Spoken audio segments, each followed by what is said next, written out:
Olá, muito boa noite, sejam bem-vindos a mais um Atapapo, hoje espiritualidade humana. Mas fiquem tranquilos, hoje eu não estou sozinho como ontem, né? Francisco já está aqui, nossos convidados já estão chegando, o César também está aqui, daqui a pouco eles estão entrando. Mas antes, vamos passar aqueles dados, né? Sempre tem que dizer a mesma coisa, mas são dados muito tristes, mas nós temos que passar, né? Então vamos aqui. No mundo, nós temos 13.654.445 casos confirmados da Covid-19, com 586.174 mortes. No Brasil, 2.012.151 casos confirmados da Covid-19, um acréscimo nas últimas 24 horas de 39.928 casos. Lembrando, sempre, esses números não são confiáveis, né? A nossa testagem é muito baixa e provavelmente esses números são de 7 até 10 vezes maior. O número de óbitos no Brasil é de 76.688 óbitos. Um acréscimo de 1.233 óbitos nas últimas 24 horas. No estado de São Paulo, 402.048 casos confirmados da Covid-19, com 19.038 mortes, um acréscimo de 316 óbitos de ontem para hoje. Aqui em Araçatuba, o dado que nós temos aqui pela manhã foi de 1.808 casos confirmados da Covid-19 e já atingimos aí um número, 53 mortes.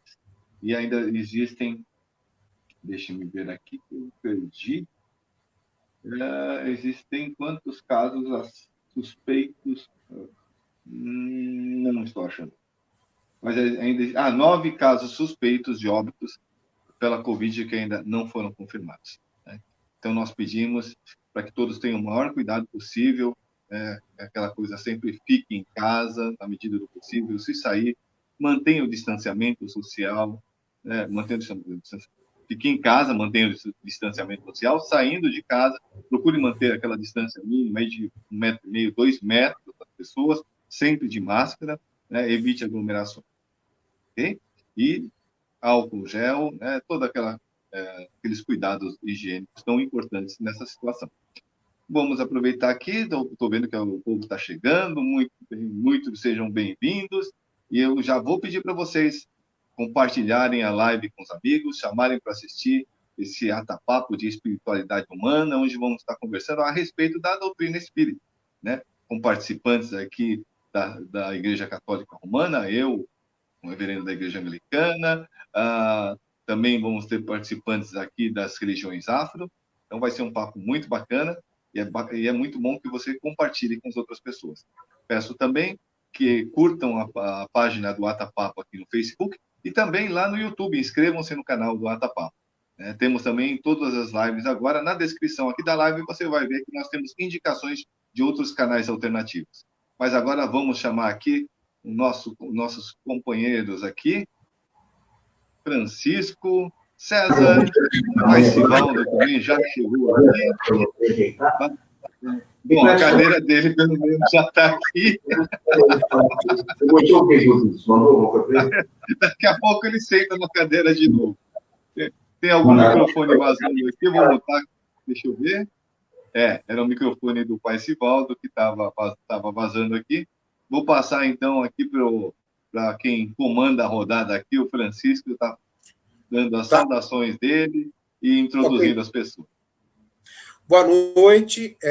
Então, hoje nós vamos conversar com uma pessoa que tem uma posição e uma história. Boa noite, Sivaldo.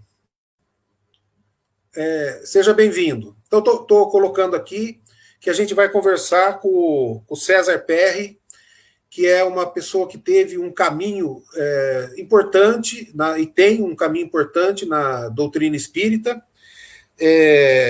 Já foi presidente da Federação Espírita Brasileira e da União das Sociedades Espíritas do Estado de São Paulo.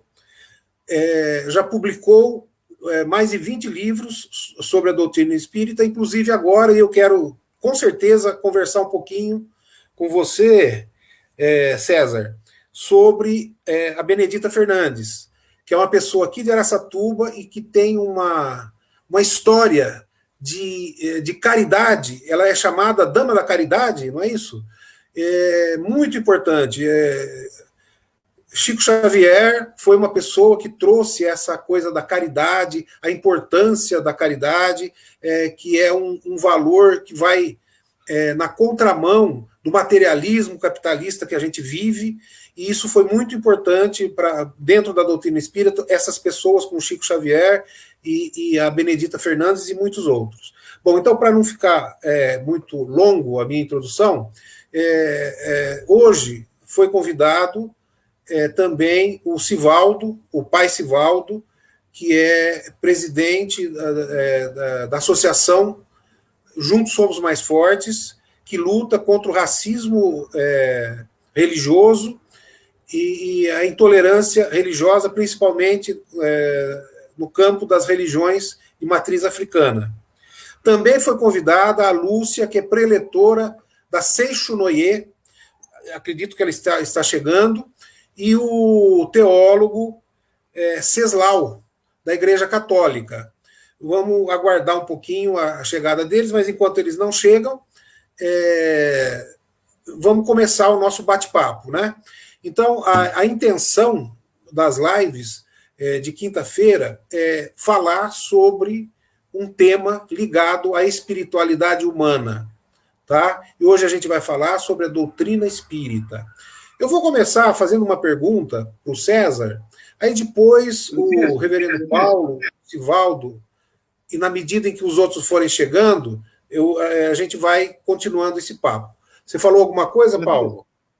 Sim, deixa eu te interromper um pouco por dois motivos. Uma, a Lucilena já está no backstage aqui, e ela provavelmente já deve estar nos escutando, mas você não ativou ainda, Lucilena, a sua câmera e o seu microfone. Você precisa ativar para que a gente consiga colocar você aqui para dentro da live.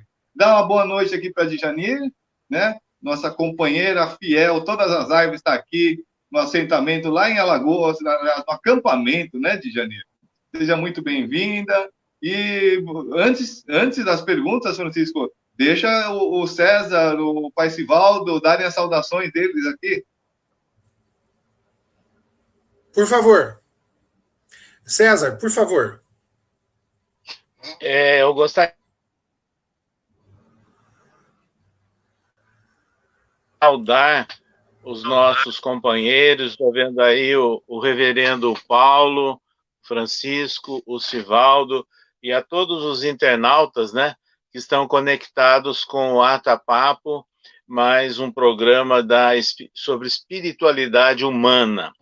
E como araçatubense de nascimento, né, e eu vivi em Araçatuba até em 1989, para nós é um motivo de alegria ver em ação, né, uma atividade interreligiosa. Então, estaremos aqui à disposição de vocês hoje.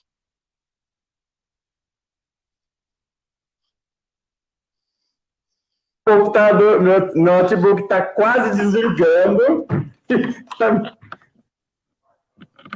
Pronto. Olá, César.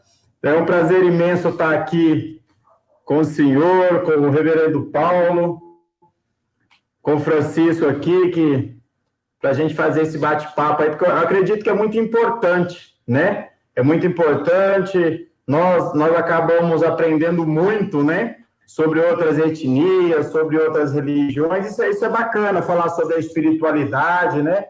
A espiritualidade, hoje eu ouvi num curso que eu estava fazendo, uma moça falou assim, olha, nós somos espírita até o falar. As pessoas não percebem, né? Porque nós no falar, no fazer, né? Eu falei, olha que bacana, é vivendo e aprendendo. Mas estamos aí.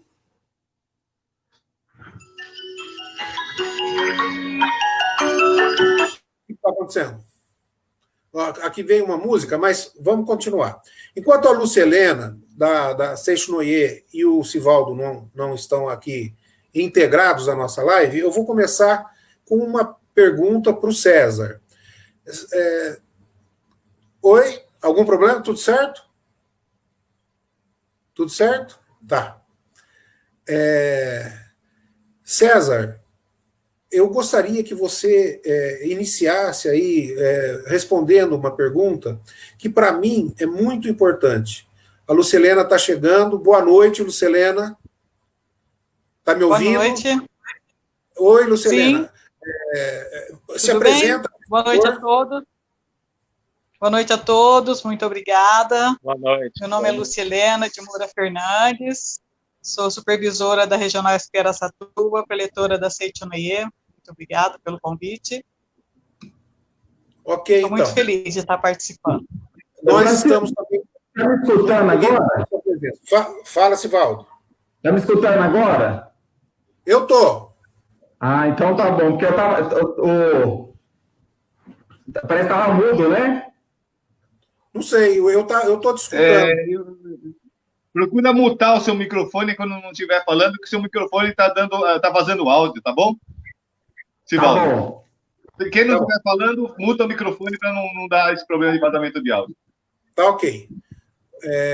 Então, Lucelena, eu estava começando a fazer uma pergunta para o César, que é uma pessoa importante da doutrina espírita, que tem um caminho muito de envolvimento, inclusive escreveu vários livros, inclusive sobre uma pessoa espírita aqui da região. Então, eu gostaria agora de iniciar o nosso bate-papo perguntando para o César a respeito dessa questão da caridade. Muitas pessoas dizem que o espiritismo ele está ligado à caridade, mas não está ligado à teologia. Como que você vê isso, César? Olha, Francisco, eu diria que são visões, né? Ou interpretações diferenciadas, as quais nós respeitamos. Eu tive a oportunidade de conviver em várias áreas de atuação e abrangência de atuação nossa, com pessoas, né? Ou até autoridades religiosas, vamos assim dizer. E aprendemos a conviver e a respeitar essas opiniões.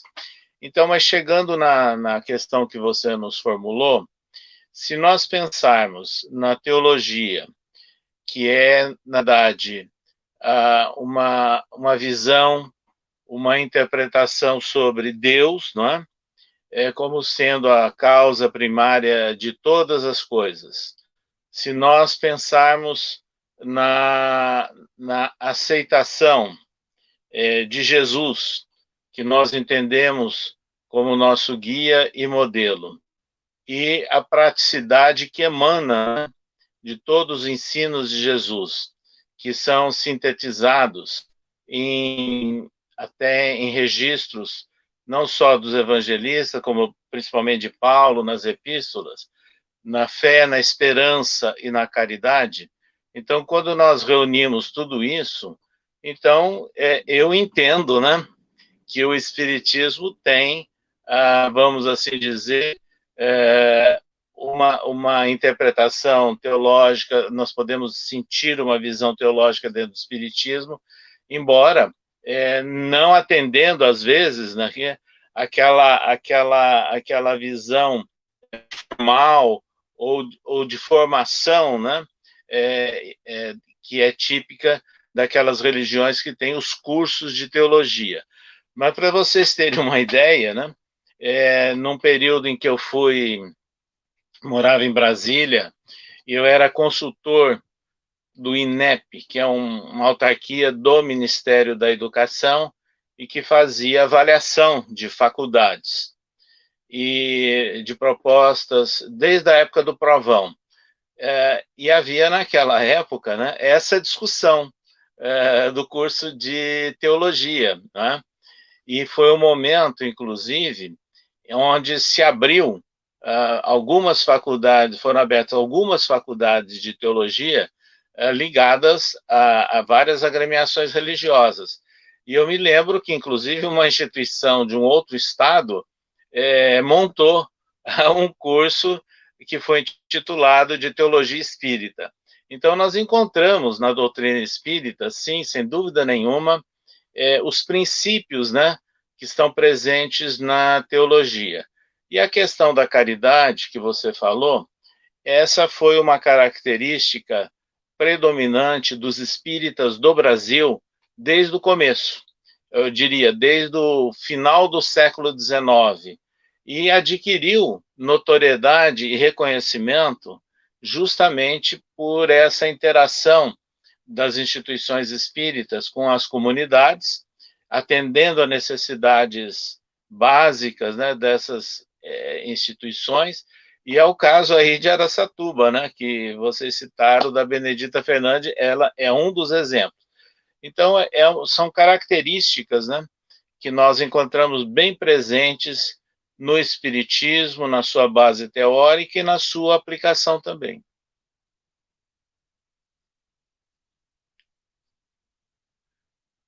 Está sem som, Francisco. Está sem som? Deixa eu ver aqui. Agora sim. Agora sim. Agora sim? Tem. Ok. Então, muito obrigado pela resposta, e aí essa resposta também suscitou em mim muitas outras perguntas, mas eu quero não ser o dono aqui do bate-papo, vamos expandir aqui o nosso bate-papo para os outros convidados também, então fiquem à vontade, Sivaldo, Reverendo Paulo, Lúcia, se vocês quiserem fazer alguma pergunta para o César, fiquem à vontade, sobre a doutrina espírita, né? Então vai, Sivaldo, fica à vontade, pode falar. Ô César, boa noite, tudo bem? Eu acho que aquela hora eu estava tentando cumprimentar, mas eu estava sem áudio. É um prazer imenso. Boa noite. Ter Lúcia, Reverendo Francisco, viu? César, eu vou fazer uma pergunta, é uma pergunta até meio polêmica mesmo, que e o pessoal que está nos assistindo entender um pouquinho uma diferença que hoje nós escutamos dizer assim, o que é uma mesa branca no Espiritismo?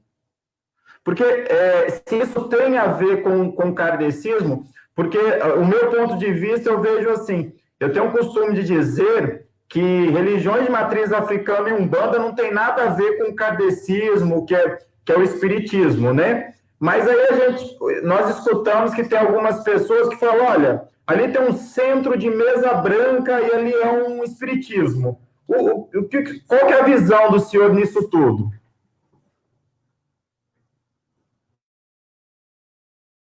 E nos levam aí a uma pontuação histórica, né? Mesmo que rápida. Os cultos todos, as religiões de matriz africana, todos nós sabemos da origem, né? Aqui no Brasil, e como eu tive a oportunidade de viajar, de conhecer muitos países, é a mesma matriz que está presente no Caribe, que está presente em alguns outros países da América Latina. No Brasil, então, aqui já existia, né, todos os cultos de matriz africana em nosso país. Embora não fossem oficialmente aceitas pelo status quo, né, porque a Constituição antiga do Brasil tinha uma religião oficial, estou falando da Constituição do século XIX, né, de repente surgiu no começo do século XX, em Niterói, a Umbanda. Então, a Umbanda é de natureza, ela é brasileira. E aí, na proposta da Umbanda, adotou-se alguma coisa ligada aos cultos de matriz africana, né? Algumas divindades, etc., da Igreja Católica e também do Espiritismo. Então, aí, na Umbanda, a gente sente aquilo que nós chamamos de um amálgama, né? Reunindo, assim, várias influências. Agora, a questão da mesa branca, eu vou te dizer, é muito simples. Foi uma tradição dos primeiros centros espíritas que tinha uma mesa grande onde se assentavam os dirigentes e os médios e colocavam uma toalha branca. Era um hábito do passado isso, entendeu? É um hábito do começo do século XX. Agora, eu cheguei a conhecer, porque eu conheci o Espiritismo na minha infância, quer dizer, há mais de 60 anos. Então, eu cheguei a conhecer centros exatamente assim, que tinha aquela mesa e com a toalha branca, né? Então, popularmente, então se criou esse apelido, vamos assim dizer, de centro de mesa branca, quando queriam se referir ao centro espírita. Mas, na verdade, foi uma mera tradição, né, de uma maneira que tinham, né, de arrumar os centros do começo do século XIX.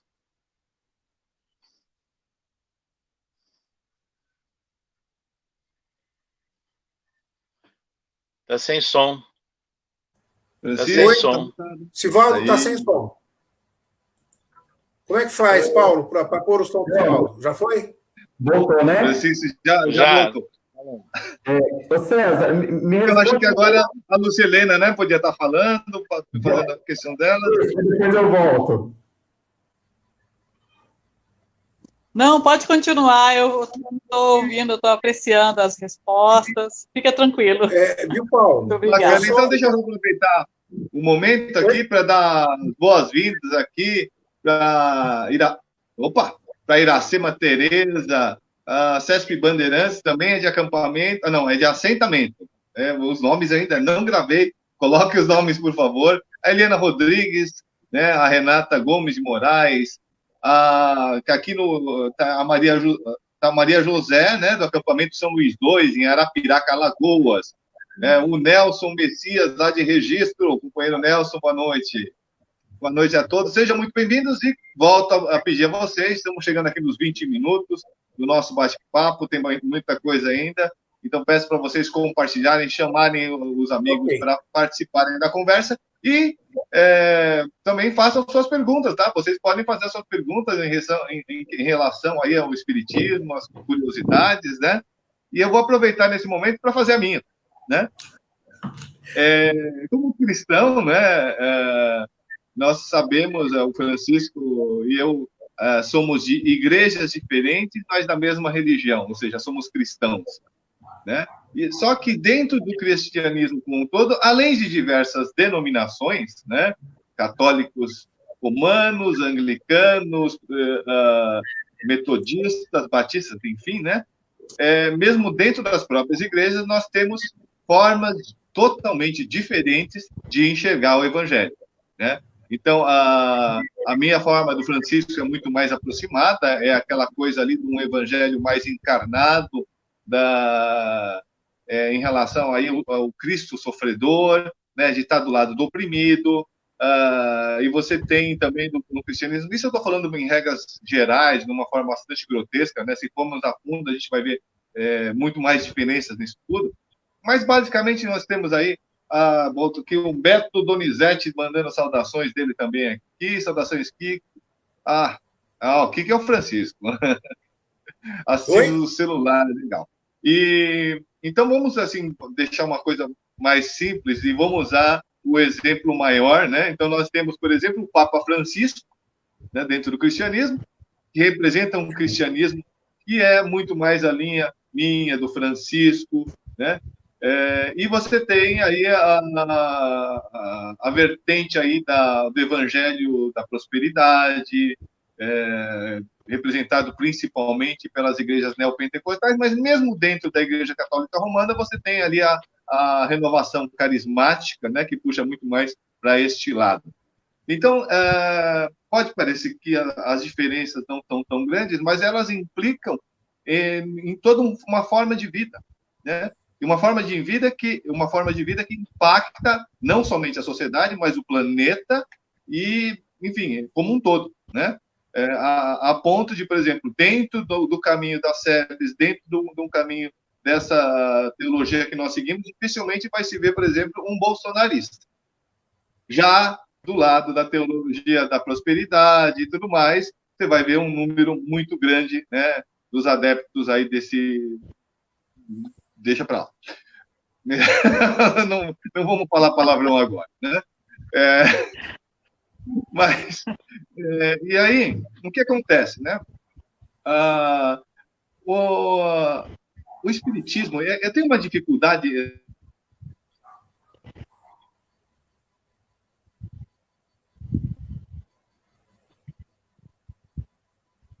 Travou? Travou. Estão me escutando? Travou. Deu uma travada. Voltou. Você estava Tá dizendo que eu tenho uma dificuldade e travou. Então tá. E aí, a pergunta que eu faço para ti é dentro dessa sociedade da qual nós vivíamos até então, e eu digo vivíamos porque daqui para frente estamos revendo e vamos ter que rever nossos paradigmas, né? Na sociedade baseada no consumo, a sociedade capitalista de consumo que estava destruindo o planeta, destruindo tudo. Eu tenho certeza que, assim, já conversei com o Sivaldo algumas vezes, as religiões afro têm total resistência a isso, porque, afinal de contas, elas são baseadas na criação, baseadas no meio ambiente, né? Qual é a forma de tratamento da doutrina espírita, dos estudos espíritas? Não que eu não conheça nada, tenho muitos amigos ali do IEF, que você deve conhecer, Instituto Espírita de Estudos Filosóficos, né? E eu sei que vocês têm assim, uma variedade aí de pessoas estudiosas muito grandes, inclusive nomes como o doutor, oh meu Deus do céu, fugiu o nome dele, que ele é professor de filosofia do direito no Largo São Francisco, né? Alisson Mascaro, né? Que Sim. fala que é um estudioso do espiritismo, além de ser um estudioso da área do direito, e ele sempre fala muito da questão espírita em relação que é uma religião muito ligada à ciência. E passo agora para você poder fazer então a sua resposta, que eu já falei demais. Olha, realmente você tocou em vários assuntos, vários aspectos. Você começou falando, inclusive, do Papa Francisco, do atual. E, embora eu não seja católico, mas obviamente que eu acompanho, leio, né, e converso, né, sobre o assunto.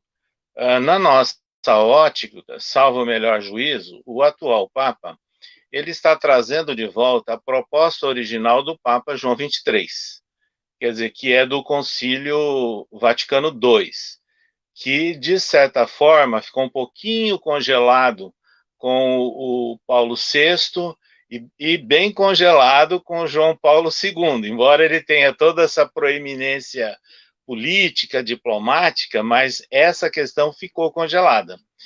Então, eu diria que o Espiritismo, na sua forma de ação e de proximidade com a comunidade, ele tem, eu diria, afinidade, vamos assim dizer, com a proposta do João XXIII e atual do Papa Francisco.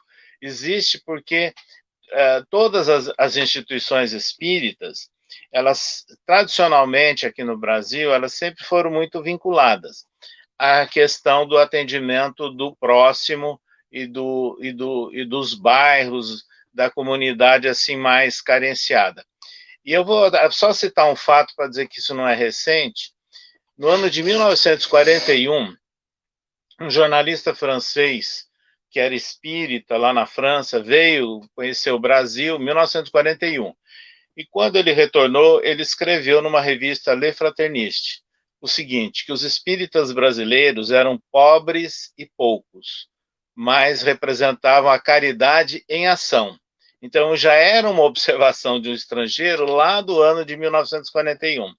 Depois, isso eu diria que se acentuou ainda mais.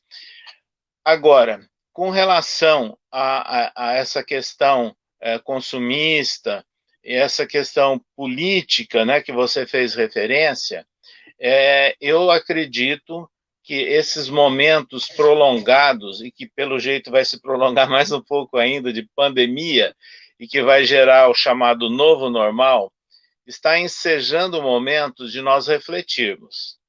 Porque eu já escutei muitas pessoas dizer o seguinte, engraçado, a gente pode viver com muito menos.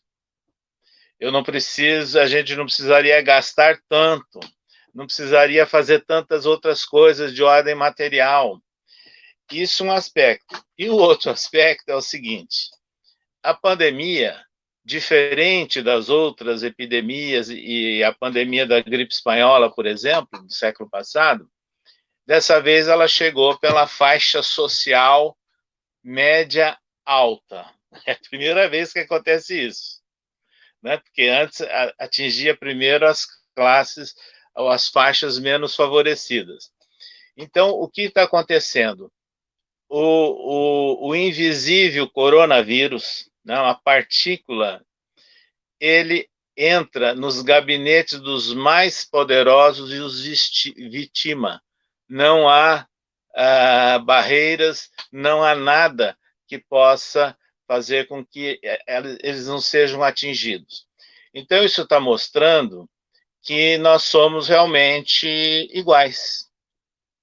Apesar das aparências, né, das carapaças que nós montamos, mas nós somos iguais. E aí muitas pessoas estão refletindo. Eu já escutei há poucos dias atrás uma adolescente dizer o seguinte: meu Deus, a gente não pode mais ver, não pode ter contato com ninguém da família. E ela disse assim: imagina se meus avós pegarem o corona e falecerem, eu não vou nem poder vê-los. Então ela disse o seguinte: e eu podia ter aproveitado mais, né, a todos eles. Então eu acho que esse momento que nós estamos vivendo de isolamento social poderá gerar uma reflexão sobre uma nova ordem social, inclusive, né?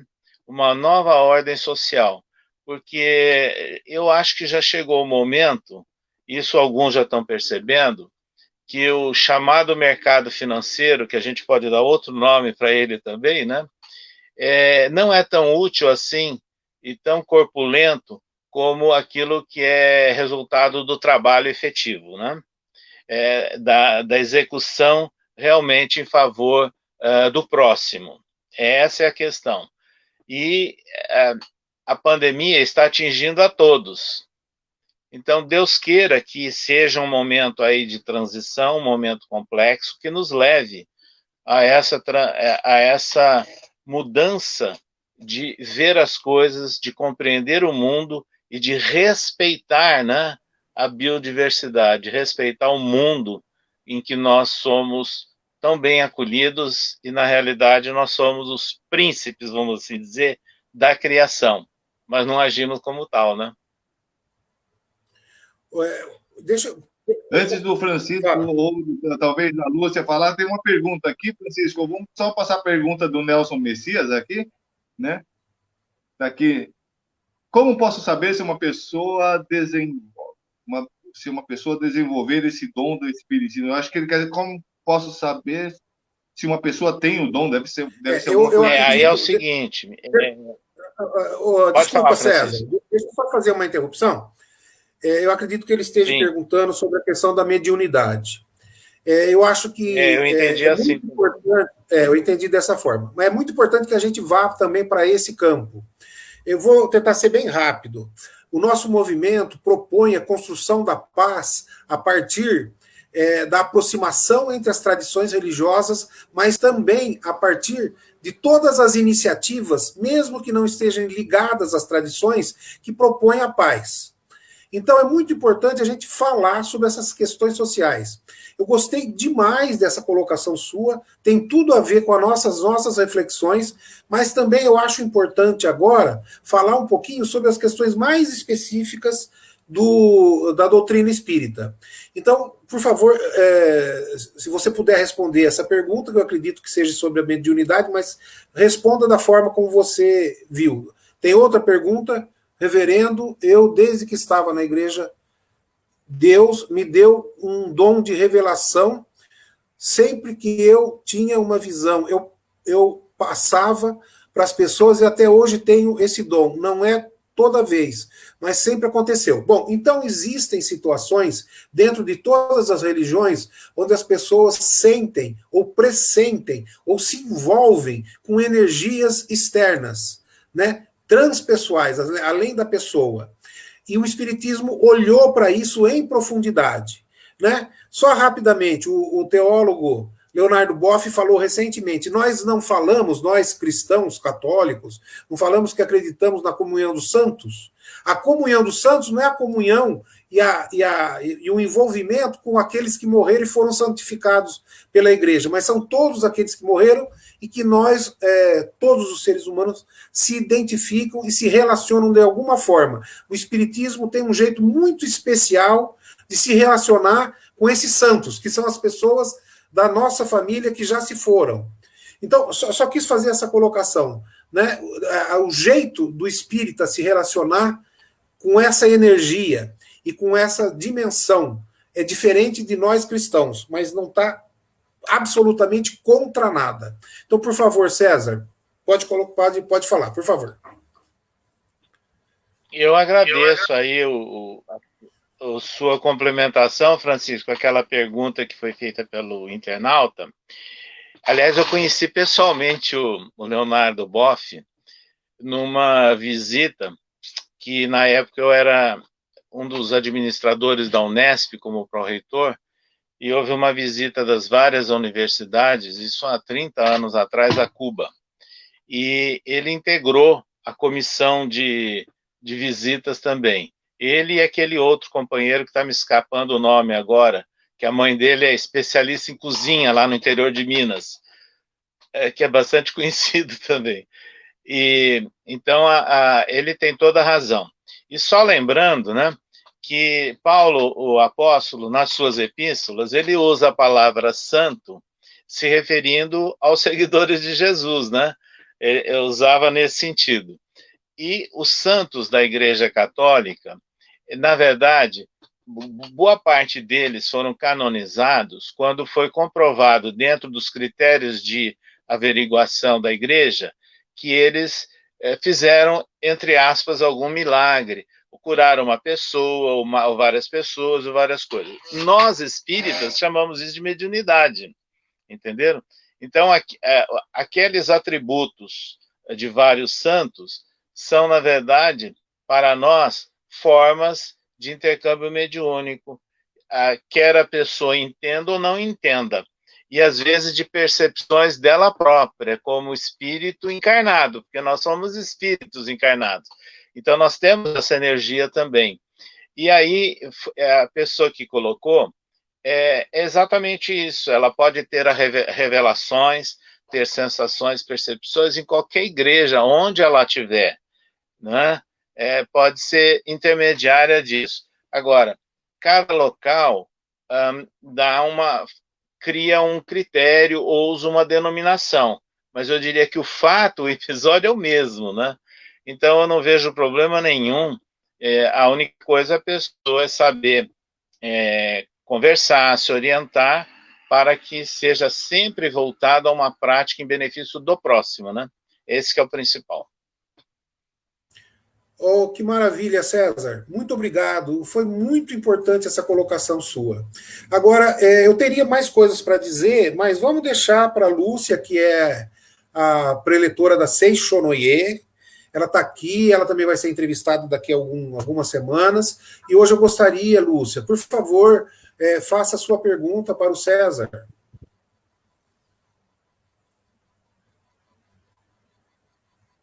Lúcia, tá sem som a Lúcia. Boa noite, César. Boa noite. Boa noite. Não, estou escutando. Está aberto o microfone. Tá. As orientações da doutrina do Espiritismo com relação a todo esse movimento que está acontecendo, né? Nós estamos percebendo, realmente, como você disse, é um momento da gente introspecção, a gente pensar o que a gente pode fazer para melhorar, o que a gente pode fazer para ajudar alguém, né? E a sua posição nesse sentido. Veja bem, nós estamos vivendo um momento ímpar na humanidade, né, de isolamento, né, social e de quarentena real em algumas localidades. Isso daí nunca de nós nunca imaginou, nunca esperou que pudesse acontecer algo nessa linha. Então, o que nós estamos assistindo? Em primeiro lugar, as pessoas ficaram mais fechadas dentro do seu próprio ambiente doméstico. Então, eu diria, convivendo com a própria família. Sabe-se que isso não acontecia. Por quê? Às vezes os pais saíam para trabalhar, os filhos na escola, e quando muito estavam reunidos no final de semana. Agora, quando algumas empresas liberaram para o home office, né? Então nós temos, às vezes, a família inteira em casa, os pais fazendo home office e as crianças fazendo estudo à distância de suas escolas. E o entrechoque, né, vamos assim dizer, de todo um conjunto de pessoas no próprio ambiente doméstico. Então, eu acho que criou condição de se rever o próprio laço familiar e de se sentir melhor o laço familiar. Criou situação também de nós sentirmos falta do relacionamento interpessoal, né? A distância que nós temos, inclusive das nossas agremiações religiosas, que no nosso caso está sendo tudo feito à distância, né? Nas lives, nas reuniões virtuais, tudo à distância.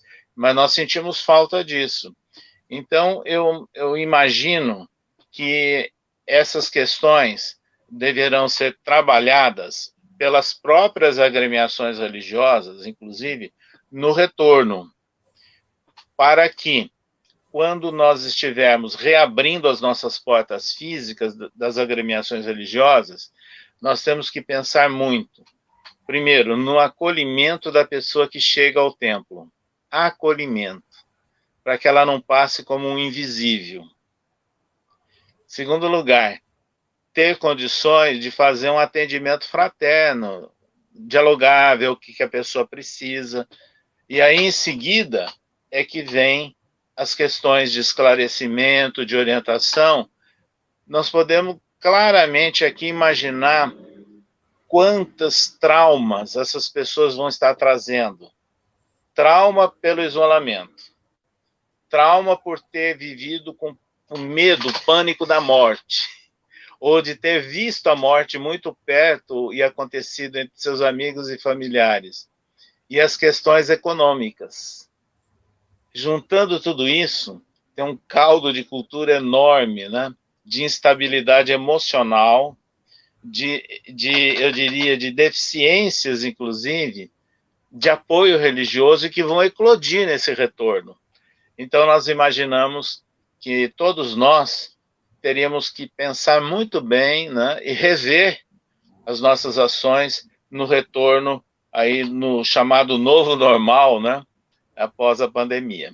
Não sei se era isso, Lúcia, que você queria perguntar. Sim, muito obrigada. Paulo, tem algumas perguntas, você quer colocar algumas perguntas que foram feitas pelas pessoas que estão assistindo? Eu vi uma que perguntou sobre o preconceito sobre a Umbanda. Tem umas perguntas.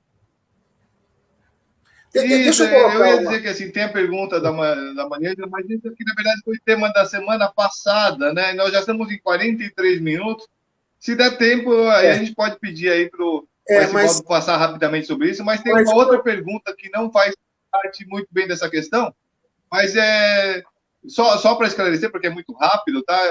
Aqui pergunta-se, né, qual a diferença entre religião e seita? E aí, a religião e seitas é muito simples, tá? Essa questão de seita muitas vezes é entendida de forma, né, deturpada, mas seita veio do latim para secta, né, que é divisão. Né? Na época de Cristo, era, por exemplo, várias divisões do judaísmo, entre o farisaísmo, os fariseus, saduceus, né? E as várias divisões aí dentro do judaísmo. Trazendo para nós agora, os católicos romanos são uma seita cristã, os anglicanos são uma outra seita cristã, e por aí vai, é a divisão dentro de uma mesma religião. Desculpa, Paulo, mas deixa eu fazer uma colocação, Paulo. Você falou assim que é um assunto passado, mas eu quero rapidamente, eu sei que está acabando, mas acho que é muito importante, eu estava com isso desde o início. Muitas pessoas que fazem parte das religiões matrizes africanas principalmente Umbanda e Candomblé, mas outras também, o Xangô e outras, se dizem espíritas. E eu já conversei com muitos espíritas que dizem que a Umbanda é uma religião menos importante, mais primitiva, menos elaborada.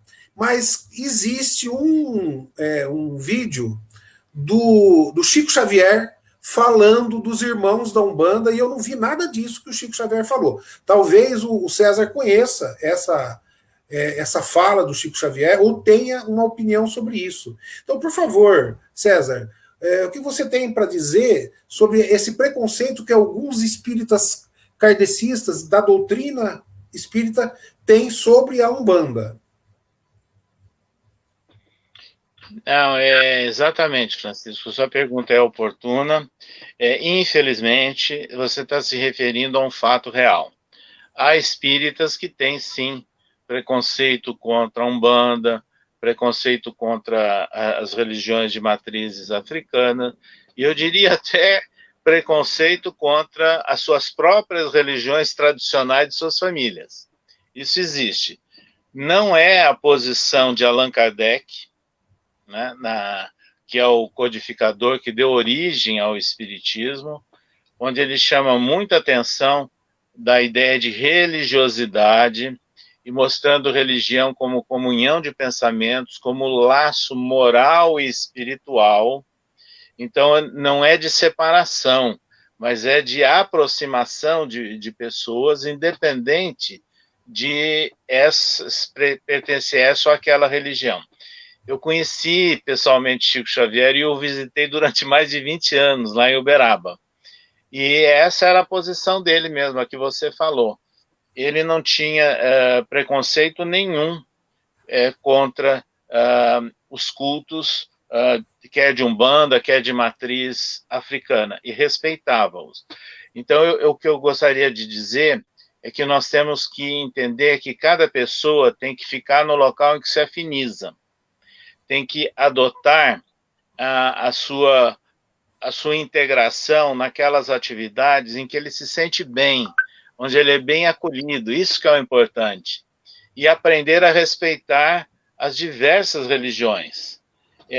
Eu vivi um momento aí na minha infância, adolescência, ainda nos tempos de Araçatuba, onde essa compreensão não existia em nenhuma religião, não, muito pelo contrário, né? Havia preconceito de todos os lados, mas na nossa trajetória nós já sentimos a diferença. Quando eu fui presidente da Federação Espírita Brasileira, até poucos anos atrás em Brasília, nós participamos de muitas atividades e movimentos interreligiosos. Imagina, hein?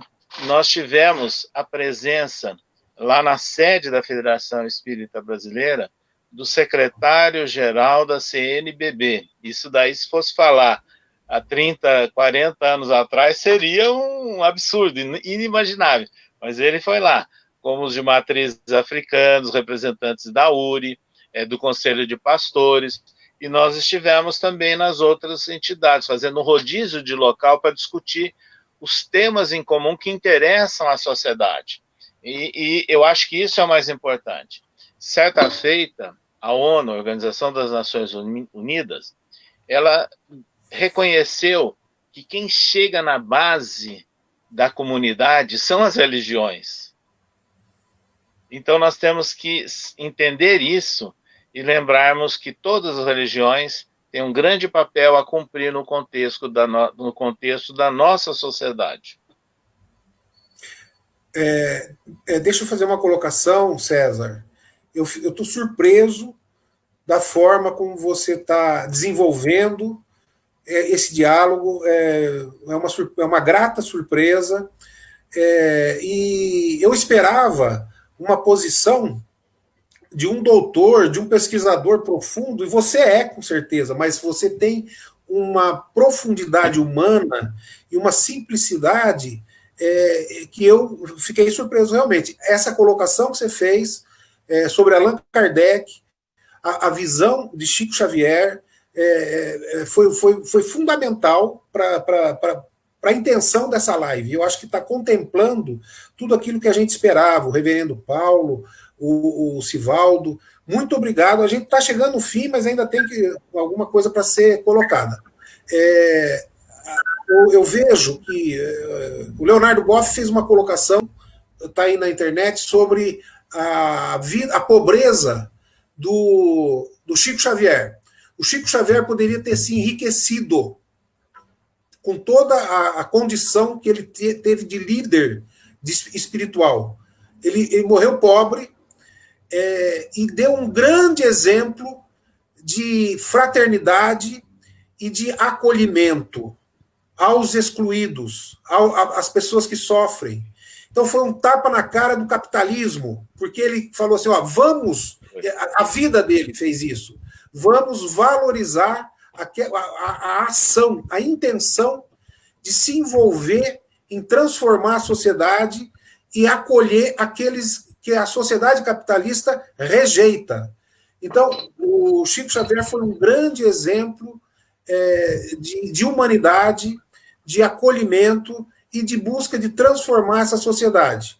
E eu acho que hoje a sua fala enfatizou muito essa visão e esse caminho. Bom, mas eu vou parar um pouquinho. Vamos lá, quem quiser fazer mais perguntas, ou se o César quiser fazer mais alguma colocação, eu vou me calar um pouquinho e ouvir vocês. Francisco, essa colocação que você fez aí do Leonardo Boff sobre o Chico, eu conheci o Chico pessoalmente, então eu vi a ação dele. As pessoas que iam lá conversar, pedir o apoio, dar um aperto de mão, pedir uma orientação, muitas vezes entregavam um presente para ele, ou botavam no bolso dele algum presente, ele não tinha dúvida. Dali a pouco ele pegava e passava para um próximo que iria aparecer na fila que estava precisando.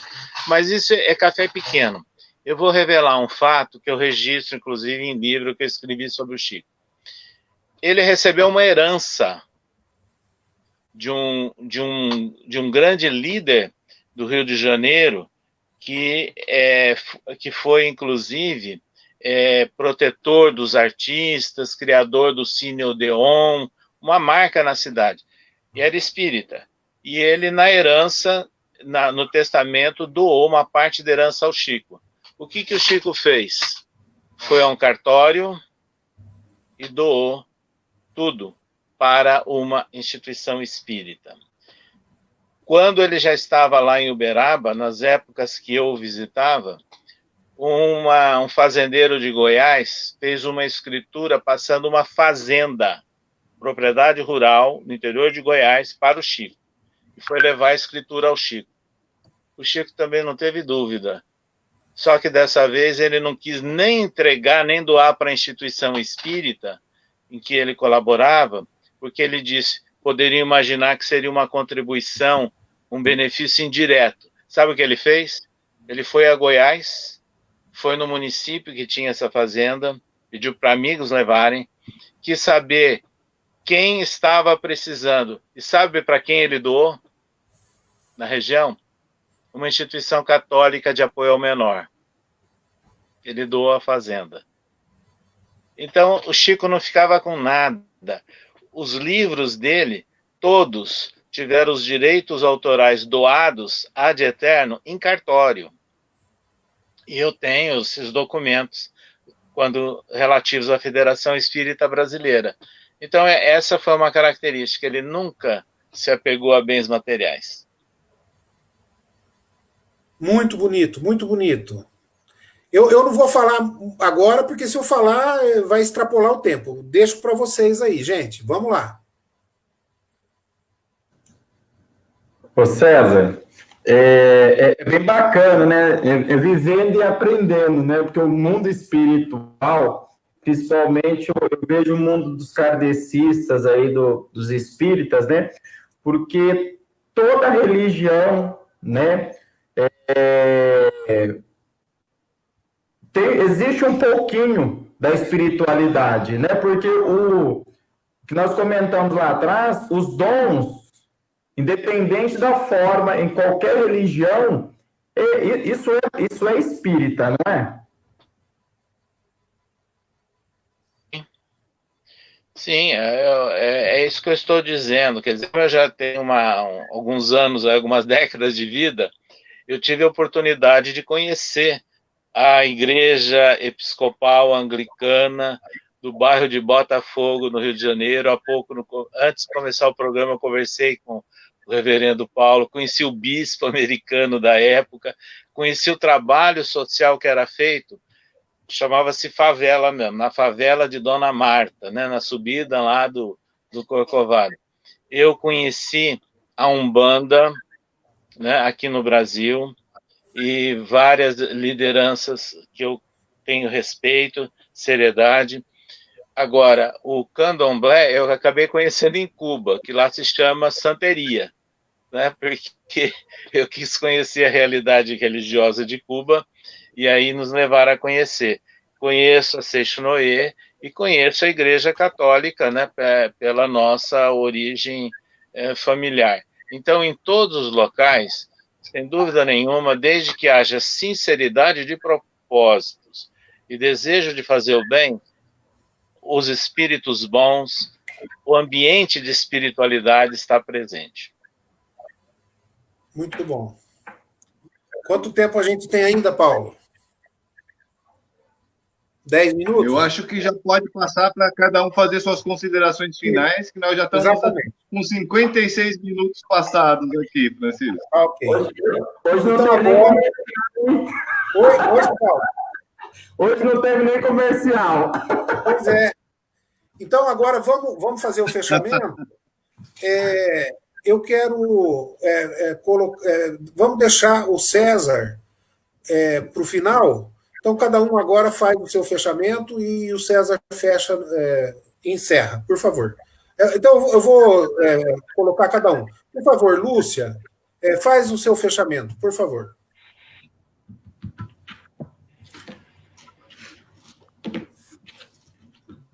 Lúcia?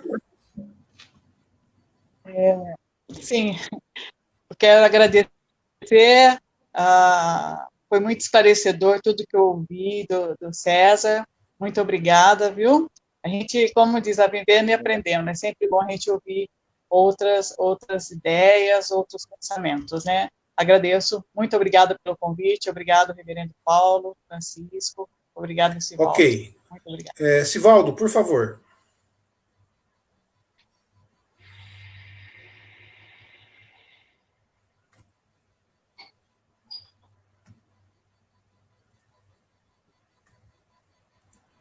Pronto. Quero agradecer aí, César, pela participação, a Lúcia, o reverendo Paulo, Francisco, né? E saber, César, que vindo do senhor aí, uma pessoa tão inteligente, tão vivida, né? Nos mostrou aí que nós podemos estar juntos, independente de religiões, de crenças, de fé, né? Tudo isso é muito importante, né, Francisco e Paulo? E que nós vamos aí... levando isso aí à frente aí para os internautas aí também interagindo e tirando as dúvidas. Certinho? Boa noite. Ok. Obrigado, Paulo. Boa noite. Paulo, você quer concluir? Bom, agradeço aqui a presença de todos, né? Nossa, Sivaldo mutou a câmera? Bom, nosso amigo de sempre aqui, né? Pai Sivaldo, muito prazer em conhecê-la, Francisco, obrigado aí pelo todo o esforço para estar organizando esta live. César, muito prazer realmente em conhecê-lo. Quero depois do seu contato, Francisco tem que me passar o seu contato para a gente continuar conversando. Agradecer aqui a presença de cada um que esteve nessa live. Amanhã, sexta-feira, nós vamos descansar um pouquinho, mas a gente volta na segunda-feira com o povo do campo, campo do povo, né? E o que eu queria colocar é simplesmente o seguinte, né? O importante é a diversidade. Tá? Assim, a sociedade, assim, se nós queremos ter uma sociedade melhor, é a sociedade que aceita a diversidade, né? A igualdade, ou seja, todos serem iguais exatamente em tudo, isso não é sociedade, isso não é liberdade, isso é ditadura. Tá? É preciso a compreensão da diversidade como um todo. na espiritualidade, na questão de gênero, enfim. Mas desde que todas estas respeitem o espaço do outro, ou seja, sem a opressão ao outro e sem a expoliação do outro, seja outro humano ou seja outro parte da criação. Um grande abraço a todos e Deus os abençoe. Amém. Amém. Então, César, você vai realmente fechar, e depois que você fechar, a gente encerra mesmo. Então, eu vou falar as últimas coisas o mais rápido possível. Você está convidado, intimado, a não desaparecer do nosso caminho. Tá? Todos nós, com certeza absoluta, que estamos muito gratos e aprendemos muito, não só com aquilo que você falou, mas com a sua postura simples e uma postura que realmente gerou uma vontade de caminhar junto, de todos nós, cada um de uma tradição, caminhar junto a construir um mundo melhor.